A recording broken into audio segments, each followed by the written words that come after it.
अस्सलामुअलैकुम, welcome back to Innovate IT Zone. आज के इस वीडियो लेक्चर के अंदर हम लोग डिस्कस करेंगे डेटाबेस कनेक्टिविटी से रिलेटेड वो सारे क्वेश्चन जो अक्सर हमारे वाइवा में पूछे जाते हैं। ठीक है, तो सबसे पहला जो क्वेश्चन पूछा जाता है हम लोग वो ओपन कर लेते हैं। सबसे पहले है what is the database connectivity and why it is purpose, यानी डेटाबेस क्या है, डेटाबेस कनेक्टिविटी क्या है और इसका पर्पस क्या है। तो सबसे पहले तो डेटाबेस कनेक्टिविटी का मतलब है कि एक एप्लीकेशन को हम एक डेटाबेस से कनेक्ट करते हैं ताकि एप्लीकेशन डेटाबेस से डाटा को रिट्राइव कर सके और डेटाबेस में जो हमारा डाटा होता है ना उसको स्टोर कर सकें। इसका पर्पस क्या होता है? इसका पर्पस होता है डाटा मैनेजमेंट को आसान बनाना और डाटा ड्राइवन एप्लीकेशन को डेवलप करना होता है। मैं आपको एक एग्जांपल से समझाती हूँ। यहाँ पर मान लीजिए कि आपके पास ये एक मोबाइल फ़ोन है, ठीक है, और इस मोबाइल फ़ोन के अंदर कोई एप्लीकेशन है जिसको आपने लॉगिन करना है। लॉगिन करने के लिए आप यूज़र नेम देते हैं, आप पासवर्ड देते हैं, उसके बाद आपने लॉगिन के बटन के ऊपर क्लिक करना होता है। ठीक है, अब ये जो हमारे पास एप्लीकेशन है ना, ये बैकएंड पे एक डेटाबेस के साथ कनेक्ट है। ठीक है, अब यहाँ पर जो भी यूज़र नेम पासवर्ड हम डालेंगे वो सारे का सारा इस डेटाबेस में जाकर स्टोर हो जाएगा। अब ये जो ऐप है, फॉर एग्जांपल आप स्नैपचैट ले सकते हैं, आप इंस्टाग्राम ले सकते हैं, आप कोई भी एग्जांपल ले सकते हैं किसी भी ऐप की जिसको हमने लॉगिन करना होता है या साइन इन करना होता है। तो मिलियन बिलियन लोग जो होते हैं वो इसका यूज़ करते हैं। तो जब वो इसका यूज़ करते हैं तो ऐसा तो नहीं होता डेटाबेस के बगैर तो इसका कोई भी इन्फॉर्मेशन स्टोर नहीं रहती है। यानी इसका कहने का मतलब ये है कि जब हम लोग इसको लॉग आउट कर देते हैं, नेक्स्ट टाइम जब हम लोग दोबारा लॉगिन करनी होती है तो तब क्या करना होता है कि हम जब उसको लॉगिन करने के लिए हमें वही पासवर्ड यूज़र नेम चाहिए होता है जो हम लोगों ने अपनी डेटाबेस में स्टोर कराया होता है। यानी जो हम लोगों ने फर्स्ट टाइम डाटा जो है उसमें स्टोर कराया होता है वही डाटा हमें हर बार ही चाहिए होता है लॉगिन करने के लिए। तो अगर हम लोग इसमें लॉगिन करने के लिए कोई और पासवर्ड यूज़र नेम डालते हैं तो इट्स मीन वो हमारी डेटाबेस में स्टोर नहीं है, तो वो एप्लीकेशन जो हमारे लिए लॉगिन भी नहीं होगी। ठीक है, तो इसी तरह से हमारे डेटाबेस के अंदर जाकर सब लोगों का डाटा जो है वो डेटाबेस के अंदर स्टोर रहता है ताकि जो यूज़र होते हैं उनको इजीली जो है ना उनका डाटा फेच करने में इजी हो, इजी से वो अपना डाटा जो है वो रीस्टोर कर सके जो उन्होंने ऑलरेडी स्टोर किया होता है। तो इसी तरह से हमारे जावा के अंदर भी हम लोग डेटाबेस एप्लीकेशन या डेटाबेस कनेक्टिविटी का यूज़ करते हैं अपनी जावा एप्लीकेशन को स्टोर कराने के लिए। ठीक है, उसके बाद नेक्स्ट है हमारे पास what is the JDBC and why it is use. JDBC stand for the database Java database connectivity. ये एक API है जो जावा एप्लीकेशन को रिलेशनल डेटाबेस से कनेक्ट करने के लिए यूज़ होती है। रिलेशन से मुराद क्या होता है हमारे पास कि इसमें हमारे पास टेबल्स होते हैं। ठीक है, टेबल्स, रोज एंड कॉलम्स होती हैं जिनके अंदर हमारा डाटा जो है वो स्टोर होता है। तो हमारी जो जावा एप्लीकेशन है उनको रिलेशनल डेटाबेस से कनेक्ट करने के लिए यूज़ होता है हमारा JDBC यानी जावा डेटाबेस कनेक्टिविटी। अब इसका यूज़ जो है डेटाबेस में SQL क्यूरीज एग्जीक्यूट करना, डाटा रिट्राइव करना और डाटा मैनिपुलेट करने के लिए हम लोग यूज़ करते हैं। तो इसके लिए जो सॉफ्टवेयर हम यूज़ करते हैं वो मोस्टली MySQL का जो हमारी कमांड लाइन होती है उसका यूज़ करते हैं। ठीक है, यानी हम लोगों ने JDBC के लिए तीन सॉफ्टवेयर जो हैं वो हमें यूज़ करने पड़ते हैं। एक हमें सबलाइम जिसके ऊपर हमने अपना कोड लिखना होता है, तो सबलाइम के बैक के साथ हम कनेक्ट करते हैं अपनी JDK को। ठीक है, JDK इंस्टॉल करेंगे अपने सिस्टम के अंदर तभी हमारी जावा जो है वो एनेबल होगी। उसके बाद हमारे पास होता है हमारा MySQL और तीसरा होता है हमारे पास MySQL कनेक्टर। ठीक है, ये टूल जो है वो हम लोग यूज़ करते हैं अपने JDBC के लिए। उसके बाद है JDBC का आर्किटेक्चर जो कि बहुत इंपॉर्टेंट है और ये क्वेश्चन मोस्टली पूछा जाता है। JDBC का आर्किटेक्चर या इसके कंपोनेंट्स क्या होते हैं? सबसे पहले होता है ड्राइवर मैनेजर। ये क्या करता है, जो भी ड्राइवर्स होते हैं मैनेजर के उन सबको क्या करता है, लोड करता है। ठीक है, उनको इस्टेब्लिश करता है। उसके बाद हमारे ड्राइवर आते हैं, ये हमारे स्पेसिफिक डेटाबेस के साथ जो कनेक्शन होता है उसको इस्टेब्लिश करते हैं। अब ये जो पॉइंट है ना ये आप लोगों को याद रखने हैं। ठीक है, अगर वो पूछे JDBC के कंपोनेंट कौन कौन से हैं, उसका आर्किटेक्चर क्या है, ऐसे कौन से स्टेप्स हैं जिनको आप फॉलो करेंगे। सबसे पहले ड्राइवर मैनेजर, उसके बाद आता है ड्राइवर, उसके बाद हम लोगों ने कनेक्शन क्रिएट करना होता है, फिर स्टेटमेंट जो हमने SQL क्यूरी स्टेटमेंट होते हैं ना उसको एग्जीक्यूट करना होता है, फिर उस क्यूरीज के थ्रू जो एग्जीक्यूटेड क्यूरी होती है उसका जो रिजल्ट होता है उसको होल्ड करके रखना होता है। उसके बाद इसमें जो भी एक्सेप्शन आती हैं उनको हम लोगों ने हैंडल करना होता है। ठीक है, जैसे हम लोग नेक्स्ट डिस्कस करते हैं what are the commonly use classes and interfaces and JDBC के अंदर कौन से क्लासेस एंड इंटरफेसेस हैं। तो यही जो हमने कंपोनेंट पढ़े थे यही हमारे पास क्लासेस और इंटरफेसेस ही होते हैं। ठीक है, सबसे पहले हमारे पास ड्राइवर मैनेजर आ जाता है, उसके बाद हम लोगों ने कनेक्शन क्रिएट करना होता है, देन हमारे पास SQL स्टेटमेंट आती है, प्रिपेयर स्टेटमेंट होती है।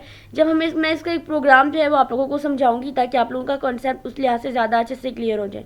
अब डेटाबेस कनेक्शन स्टेप्स क्या होते हैं? ये स्टेप्स होते हैं जो हम लोगों ने अपनी डेटाबेस कनेक्टिविटी JDBC के बारे में हमने पढ़ने हैं डेटाबेस का यूज़ करते हुए।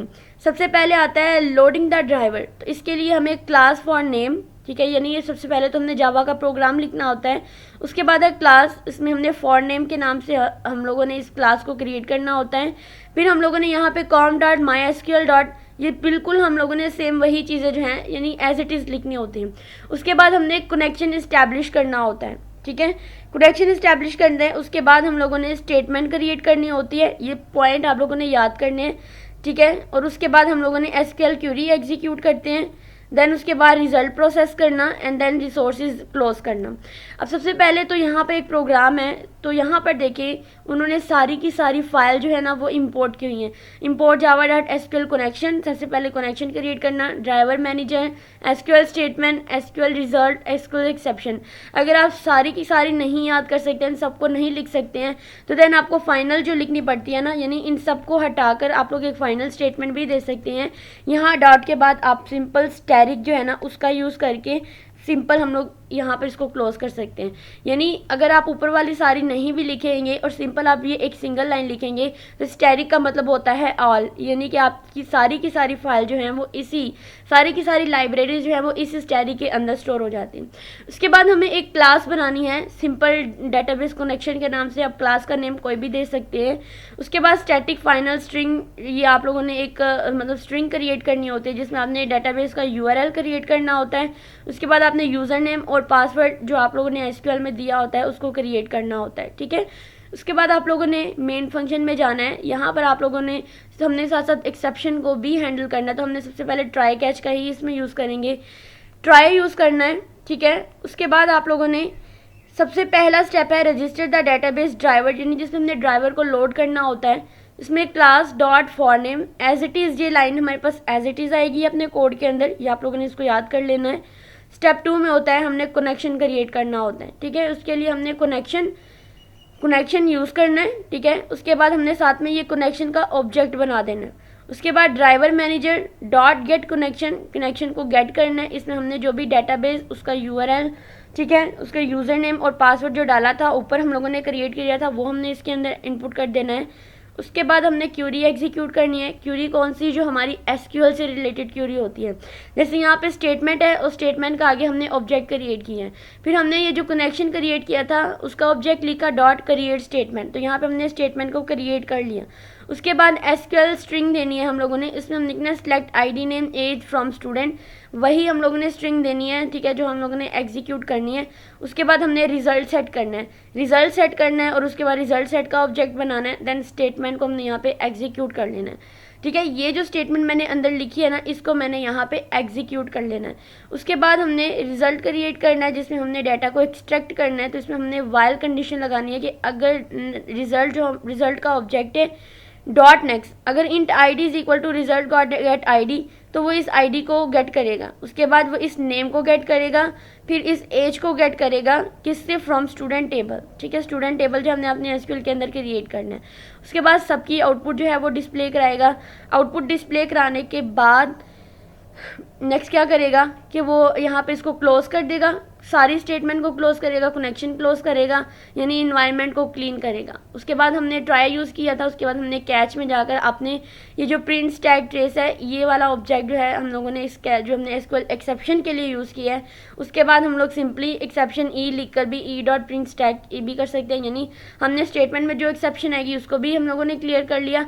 उसके बाद हमारे पास जो आता है हमारे एक्सेप्शन, हमारे टोटल ओवरऑल एक्सेप्शन आती है उसको भी हम लोगों ने यहाँ पे क्लियर कर लिया। अब यहाँ पे आता है लोड द ड्राइवर मेथड, जो है कौन सा यूज़ करते हैं, तो हमने इसमें करना है class dot for name method है जो हम लोग JDBC को लोड करने के लिए करते हैं। अब कनेक्शन क्रिएट करने के लिए हम लोग कौन सा यूज़ करते हैं डेटाबेस के साथ, तो ड्राइवर मैनेजर डॉट कनेक्शन का मेथड यूज़ करते हैं, ठीक है। उसके बाद पूछ सकता है कि स्टेटमेंट एंड प्रिपेयर स्टेटमेंट में क्या डिफरेंस है, तो आप लोगों ने सिंपली सा आंसर यहाँ पर देना है कि जो स्टेटमेंट होती है ना वो हमारी स्टैटिक SQL स्टेटमेंट को एग्जीक्यूट करने के लिए यूज़ किया जाता है, जबकि प्रिपेयर स्टेटमेंट जो होती है ना वो हमारी पैरामीटराइज SQL स्टेटमेंट को एग्जीक्यूट करने के लिए यूज़ किया जाता है। रिजल्ट सेट जो JDBC में क्या रोल करता है, ये हमारा जो रिजल्ट होता है SQL क्यूरी का उसको होल्ड करके रखता है, ठीक है। ये वाले क्वेश्चन होते हैं मोस्टली जो पूछे जाते हैं JDBC से रिलेटेड।